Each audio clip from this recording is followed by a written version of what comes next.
Hi, this is Kathy. This is week one, task one, and my second 45-minute session that I'm doing today. When I left off the other day when I was doing mine, I left off on this article, How to Help Teachers Use Technology in the Classroom, the 5J approach. I wanted to read and find out what the 5J approach was all about. So that's where I'm beginning today, written by Mary Burns.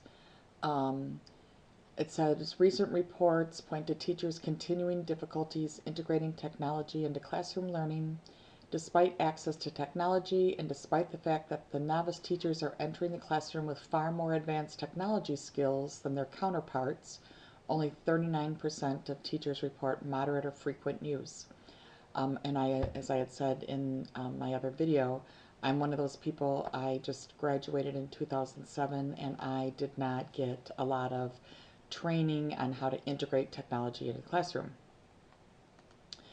So Mary goes on to say, this limited use may have multiple causes. Teachers may be overwhelmed by demands of testing. They may not see the value of instructional technologies in their content area. They may work in environments where principals do not understand or encourage technology use, and the types of software most helpful in instruction are not always the types of applications students know how or want to use. I don't know, going back to the first one, teachers may be overwhelmed by the demands of testing. Um, I guess maybe, I don't know. I don't know why that would be a reason why teachers aren't using technology, because testing is demanding, unless they're referring to um, the students, are on the computers too much already as it is because they're doing a lot of testing. I guess I don't understand what that is. I can see where the second statement, I think, is valid, at least in my experience of people that I know. It says they may not see the value of instructional technologies. And I think that that's pretty much what I agree. I'm going to copy that because I'm thinking that that's a really big reason that a lot of teachers tell me why, tell me how, tell me what my students are going to get out of it, and I might be more apt to do it. But I think I think the problem is that any of the training that they've had doesn't tell them how to integrate it, and it doesn't tell them what the students will get out of it. As I stated in my first video, it's more about how to push the buttons and use the tool as opposed to what it can do for anyone. They might work in environments where principals don't understand or encourage technology. Again, a lot of times the principals may be the digital immigrants, and so they, when they were a teacher, they didn't use technology maybe in their classroom, and so now as a principal, they really are that much more removed from the classroom, and so they can't see or can't give encouragement to their staff or cite specific examples of how you can use the technology. So I think it's probably some of that. And the types are not types that students know how or want to use.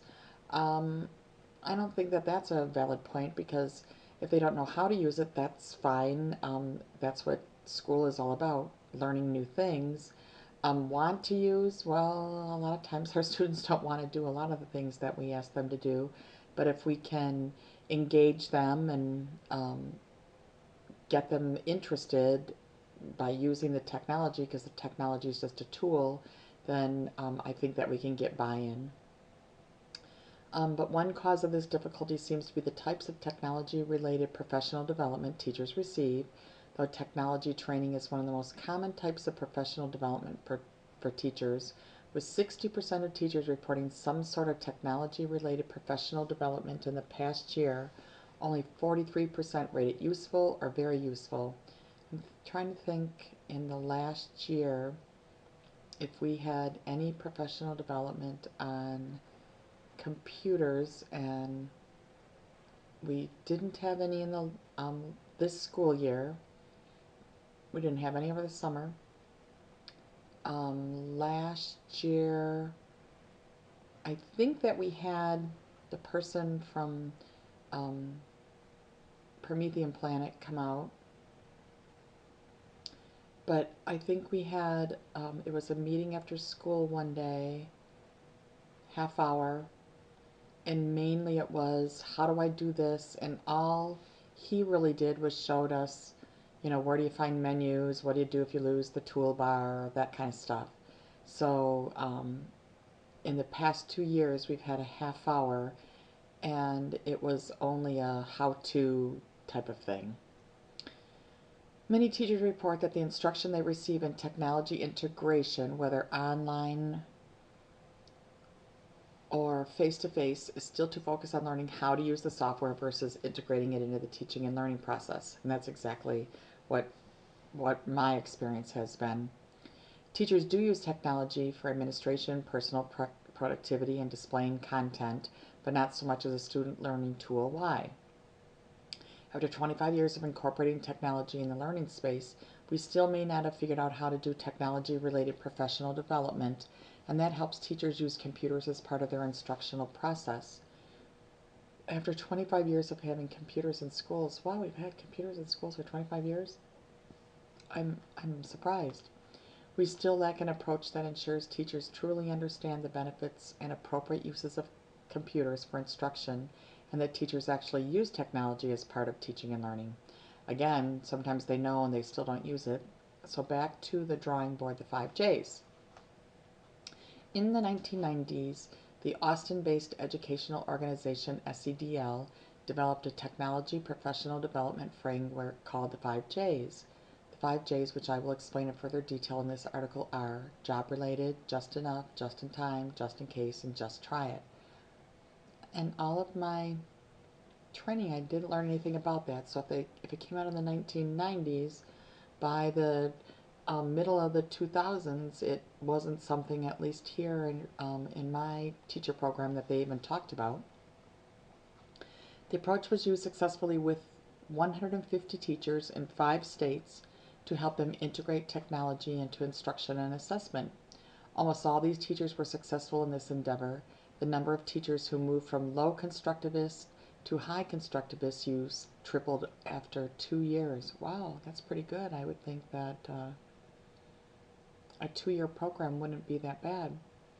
In Indonesia, where teachers and students' technology skills are almost minimal at best, Education Development Center recently concluded 2 pilot technology coaching projects in which every teacher, or approximately 280, integrated one computer into his or her classroom instruction as part of a learner-centered activity. EDC's Indonesian technology coaches did so by utilizing SEDL's 5J approach as their playbook. Given some of the reports we see about American teachers, more than a decade after its development in the U.S., it just might be worth dusting off and revisiting the 5Js to consider how we might improve technology-based professional development and support for teachers. Okay? Beyond skills training, a theory of action. The 5Js contain little that is new. Their value is in organizing best practices in professional development under a simple mnemonic device that helps educators focus on essential practices that promote quality implementation of an innovation. The overall approach, sequential and cumulative, is grounded in 2 basic premises. First, if technology is used as a teaching and learning tool, tied to goals and assessment, and embedded within strong instructional techniques, it can promote better instruction and greater student collaboration, enhancing student learning. If not, it can't. Okay, so I'm going to copy this. Come on. I like that.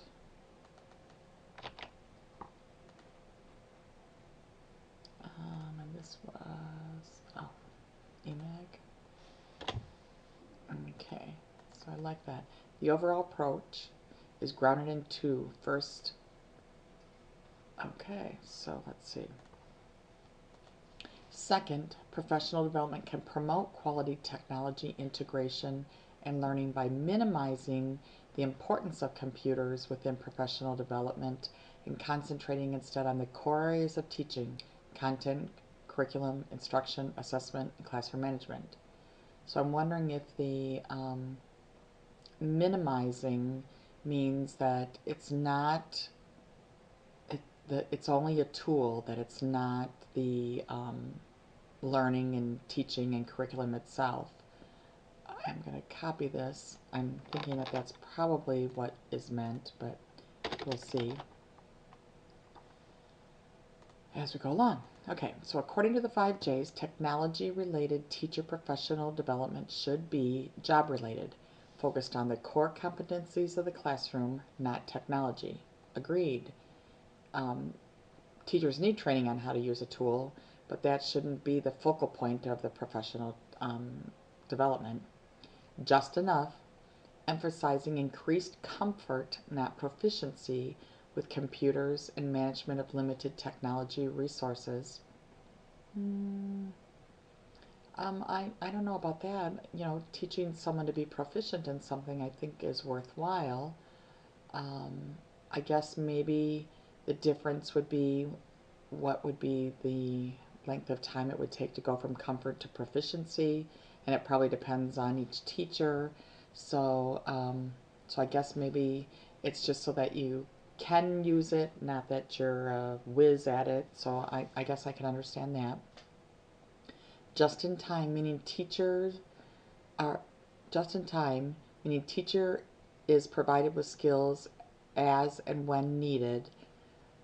Again, I think that's good because I think a lot of times when we're learning how to use a tool, if we don't have a benefit, then we don't learn a lot from that tool. That was the same thing when I've taught people how to use Microsoft Excel in the past. I don't think that they've gotten as much out of that unless they had a specific reason or a specific goal that they wanted to achieve where Excel was going to help them. And I think that if they had people that I've taught in the past, if they had a specific reason to use the Excel, then it seemed like they understood and retained the things that I taught them. But if they just went into the class to learn how to do Excel, then if they didn't use it once they left the training for any specific purpose, then they lost a lot of that information. So I like the just in time. Just in case teachers need to plan for contingencies. In my case, it's more like I plan the technology in my classroom, and the contingencies that I plan are when the Wi-Fi is not working, as I mentioned in my first part of this task, that we have a lot of Wi-Fi issues, and so I plan a lesson where my students are going to be using the computer, and then the Wi-Fi goes down, and then I have to have a contingency plan of what I'm going to do if the technology doesn't work. So just in case I'm not quite sure, we'll have to see what that's talking about. And accompanied by a just try it attitude, wherein instructors apply both pressure and support to compel teachers to use what they've learned. And I think that's probably a good idea. A lot of times when someone's taught something new, if they don't have, if they can't think of, you know, how to use it right away, then they lose the training that they received. And so anyone that's hesitant in jumping in there with both feet, I think need to be encouraged. And like it says, pressured or supported. I think support's a better word than pressure, but when it comes down to it, if they're not going to jump on the bandwagon, maybe you do have to exert some pressure. Okay, now we're going to get a little more detail about the 5Js. I'm going to copy this part of it because I like the explanation of the 5Js. Okay, job related.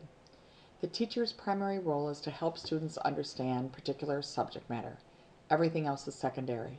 Therefore, the focus of any computer-related professional development should not be on the technology itself, but on how computers can improve performance in these core areas of the teacher's job. Begin with instructional objectives. Why should students know? What should students know and be able to do? Select appropriate technologies to support these objectives. What technologies can support these instructional objectives? How will the technology be used with other learning tools to do this? Gauge the effectiveness of technology in student learning. How effective is technology in supporting these learning objectives? This allows teachers to make better planning decisions around technology as an instructional tool. And I like to keep talking about it as a tool. Make professional development workplace based. Conduct professional development in the very environment in which the teacher will be expected to use computers, her classroom. This builds confidence that teachers can use a particular piece of software given their own constraints. It removes the deficit excuse of I can't do it in my classroom because. Equally important, classroom-based professional development keeps technology instructors honest. If teachers can't use technology a certain way given their physical or demographic constraints, technology instructors need to know so they can better support teachers with their implementation. Agreed. That would probably take away a lot of the naysayers. Probably the professional development should be held in the classroom of the most reticent teacher in the school, because then if Miss So-and-so can do it in her classroom and she has all of these obstacles, then pretty much everyone should be able to do it in theirs. So maybe that's kind of a good way to do it. So job related. Just enough. Teachers don't need to know everything about a particular piece of software. They only need just enough to help them complete a curriculum related or instructional task. Anything beyond this is wasted effort. I don't know about wasted effort, but at least to begin with, you don't need to know everything. And then as the need arises, then learn additional facets to the software. Um, just enough focuses not on proficiency with technology, but comfort using technology within a curriculum activity. First, teachers need only learn a few software skills to help students use the technology. More important is understanding the software's instructional possibilities. As part of the just enough approach, teachers are encouraged to find their own solutions to technology issues through trial and error, seeking help from colleagues, or reading frequently answered questions and help guides. If this fails, only then should the technology instructor intervene and help the teacher. So you're supposed to find your own answers through trial and error, asking a colleague, reading, and then have the instructor intervene. I mean, there's a lot to be said for solving your own problems without having someone come in and solve them for you. A lot is learned from fixing things. A lot of times, a lot more than having it work the first time. So I can agree with that. The approach is often unpopular while it's happening. I can see, because if you're frustrated and something's not working, especially if it's something that I need for today and I can't figure it out, it would be very frustrating to have to figure out how to solve all the problems. It may take longer, but in the end, teachers report that they feel more confident once they've solved their own problems, and that's what this J aims for, is confidence. Next, the principle of just enough encompasses hardware access. Teachers often believe more is better, that more technology in a classroom will yield a more learner-centered environment, while having less hardware impede such an environment. Limited hardware is often cited by teachers as a rationale for not attempting more collaborative approaches. In the US, teachers say, I have 4 computers and 25 students. How am I supposed to do this?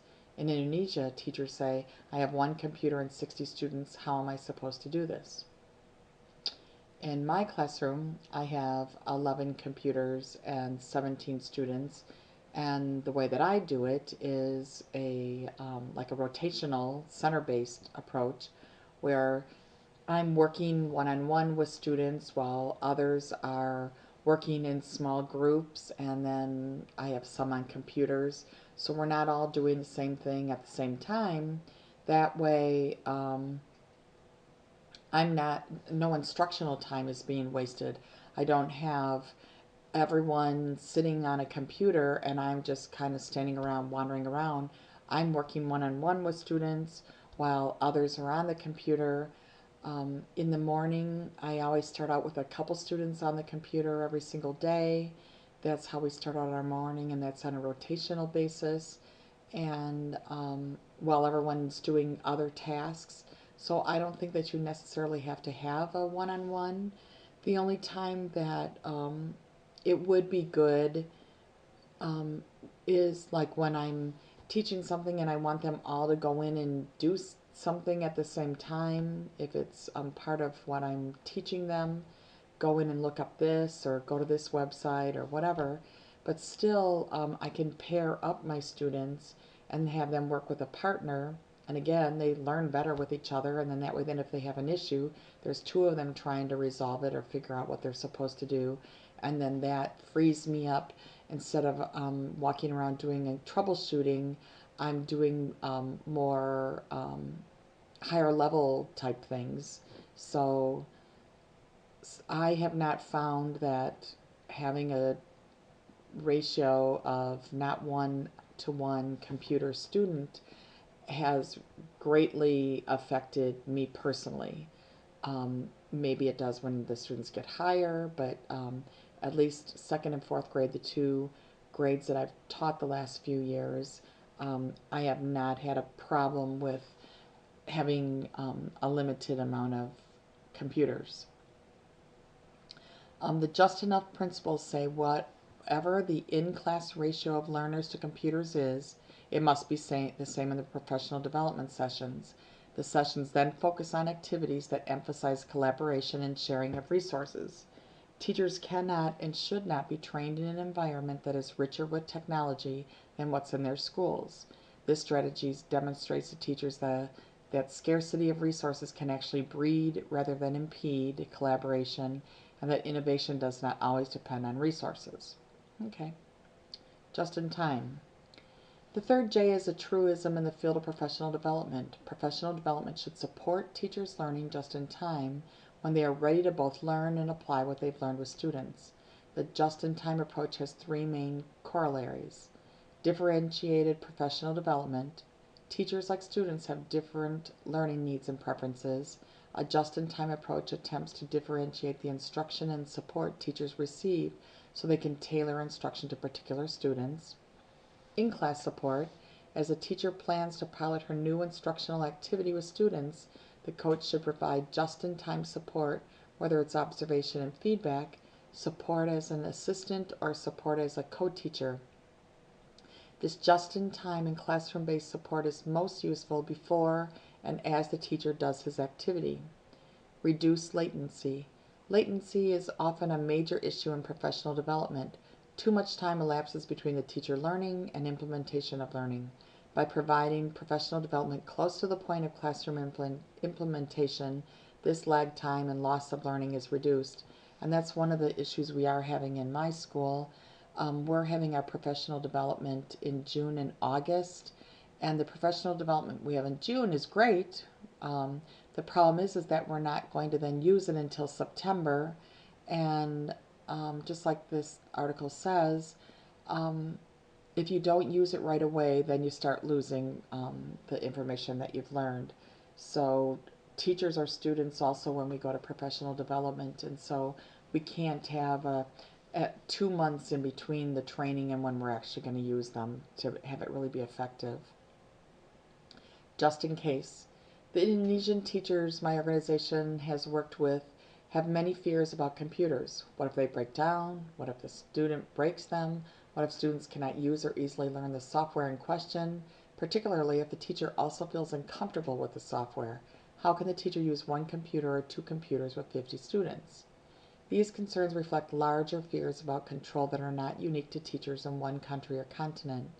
Technology disrupts the classroom equilibrium based on teacher control and expertise in all matters. Limited computers mean grouping, making it harder for teachers to control the class in general and unruly students in particular. Inability to help students with software or troubleshoot a technology problem might reveal teachers to be less omniscient. Teachers everywhere fear that chaos will ensue. This fourth J therefore focuses on helping teachers address these control issues by adopting a just-in-case attitude towards computers. This approach focuses on carefully planning the classroom activity. By remembering that computers are just one of many learning tools, teachers can reduce their chances of being caught unaware when computers fail technically or instructionally. The central tenet of just-in-case thinking is planning. By deliberately grouping students with varying technical expertise, teachers can delegate computer training to students, thus shifting some instructional responsibilities to students. By working with teachers to always have a plan B, if technology breaks down or the school's one laptop has been double booked, learning does not grind to a halt. Technology cannot save a poorly planned learning experience. Often it just exacerbates the weaknesses. In this just-in-case approach, technology coaches help teachers plan and organize instruction in a more careful, detailed, and comprehensive fashion. By thinking through and planning for all contingencies, teachers will always have a plan just in case technology fails. And that's one of the things that I've always done.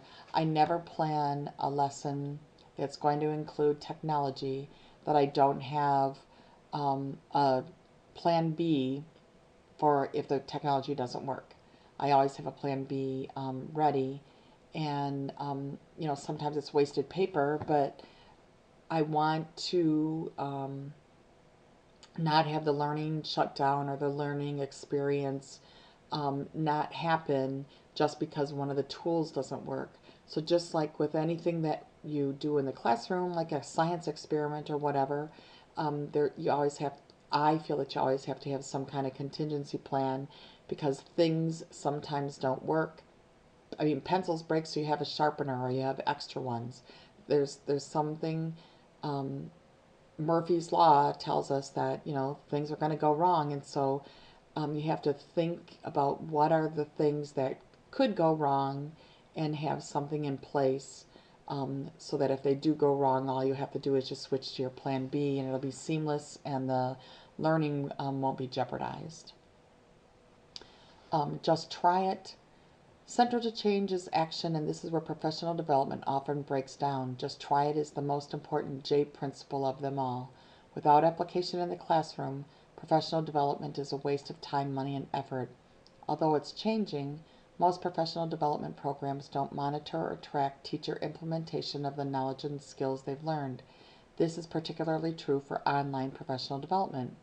Thus, this fifth and final J focuses on getting teachers to just try the computers in their classrooms and making sure they do through pressure, monitoring, and support. In the project in Indonesia, teachers knew that after every single professional development session, upon returning to their classrooms, they would be expected to apply what they had learned and report the results to colleagues and their coaches. We further guaranteed that they just try it 3 ways: instituting co-teaching between coach and teacher, organizing solo teaching where the coach observes and provides feedback to the teacher, and creating an ongoing practice of open lessons where teachers carry out a technology-based activity in front of colleagues. When they just try it, teachers know that mistakes will be made, errors and failure are a natural part of learning, but when everyone in the school just tries technology, teachers can begin to help one another and build collaborative teams. 4 strategies can help to ensure that teachers just try technology. First, teaching the curriculum, not the technology, is the teacher's main job in the classroom, so any technology-related professional development should make sure that the technology supports overall lesson objectives. That's job-related. Next, teachers should receive instruction in technology when, not before, they need it, and follow-up support to plan their technology-related activity. Third, technology professional development should de-emphasize the importance of teachers' expertise with software and hardware and emphasize teachers' comfort and confidence with computers. Over the years, I've found it helpful to encourage teachers to envision themselves as a project manager who set up the activity, with students as technicians who delve into the intricacies of the software. Finally, teachers need to carefully plan for using technology in their classroom, including strategies to address things they think might go wrong. Only when these 5 J's come together in a systematic way might the story of technology-based trainings have a different reading. Interesting. About the author. Mary has worked with teachers in the U.S., Mexico, Caribbean, Asia, and Africa. to help them utilize technology to improve student learning. She's a former teacher who early in her career taught in a one computer classroom and ended up teaching in a one-to-one classroom. At Education Development Center, she designs and conducts online and face-to-face professional development around technology and instruction, evaluates technology and professional development programs, and conducts research on various types of pre- and in-service teacher distance learning. Okay, so Mary Burns, PD idea, Mary Burns at Education Center. I'm going to check her website to see if there is PD that I could bring to our school. I think this is kind of important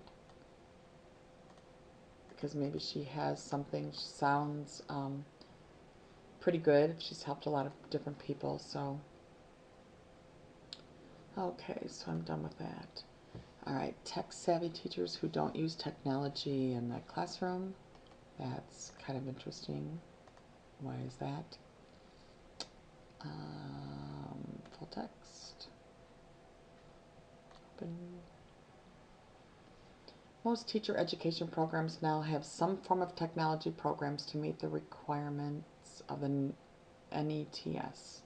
Pre-service teachers are now required to meet these standards as part of their curriculum.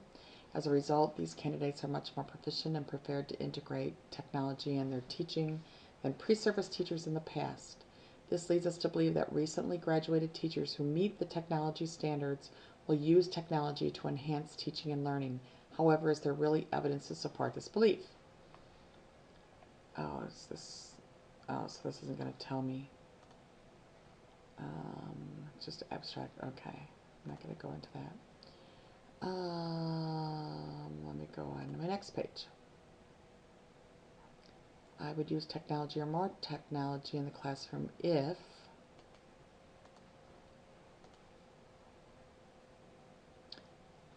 just a survey. Why and how teachers are and aren't using technology. This is written by Katie Leppy.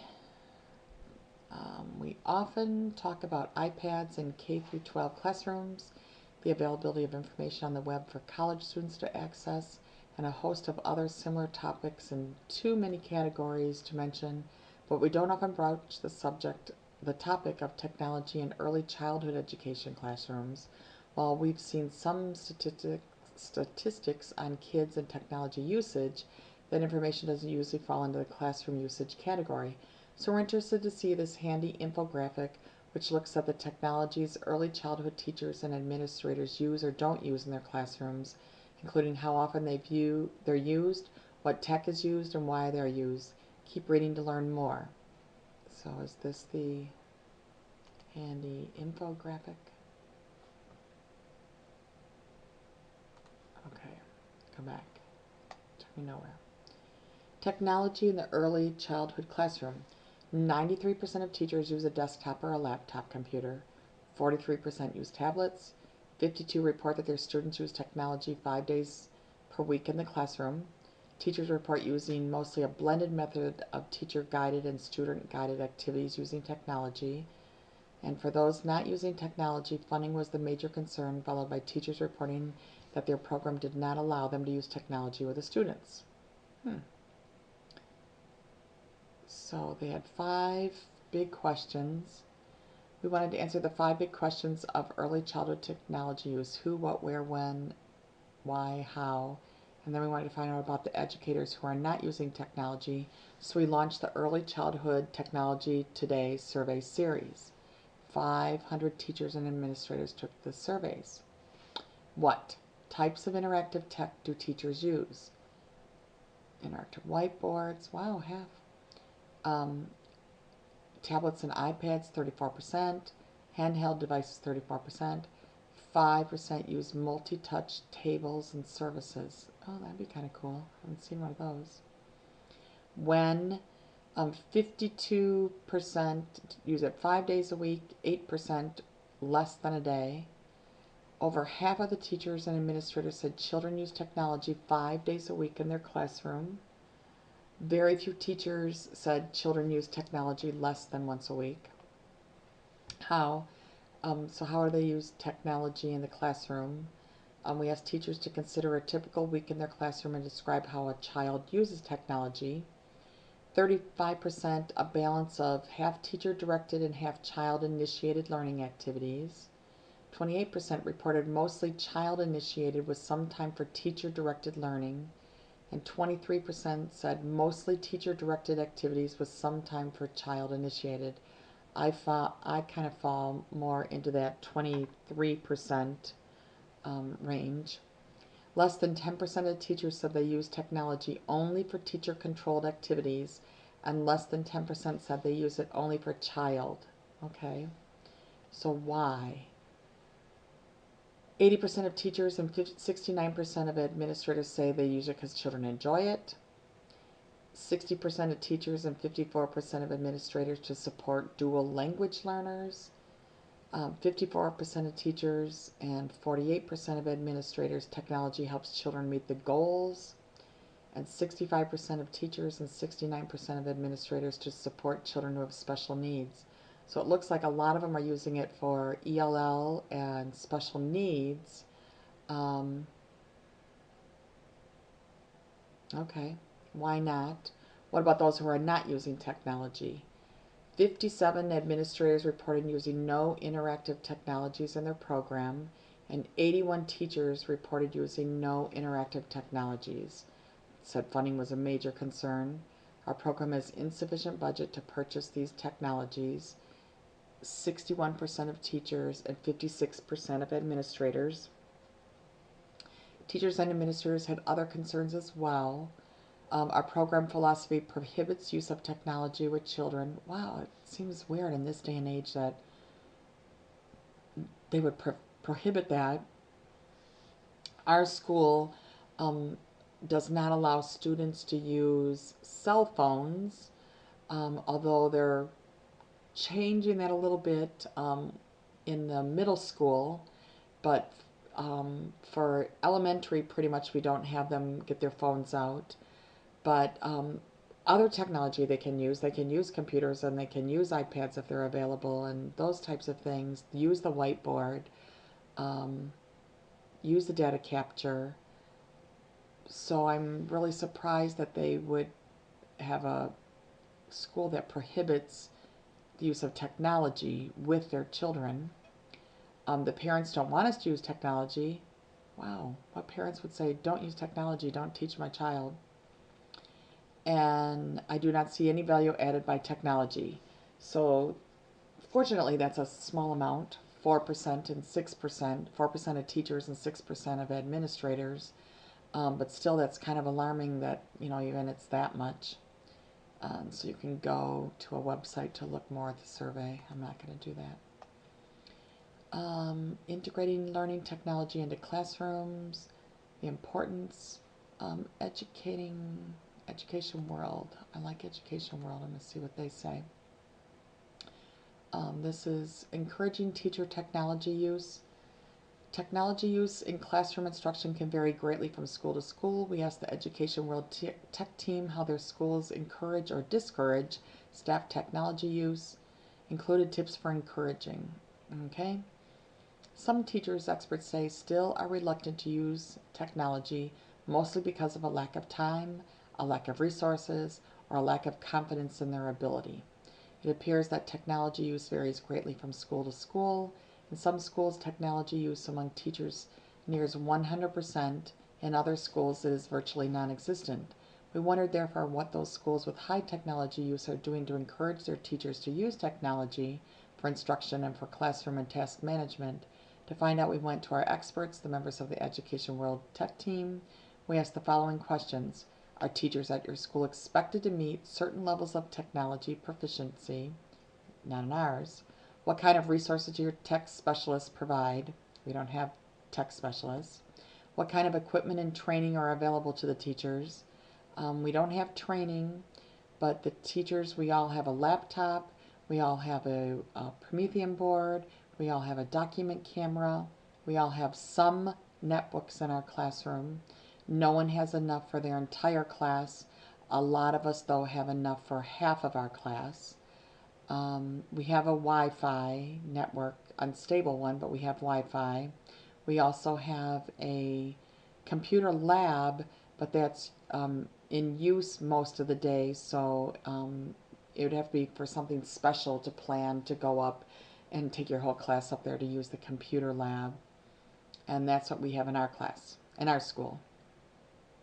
Strong incentives. Teachers here in Fort Knox, Kentucky are encouraged to use technology in several different ways.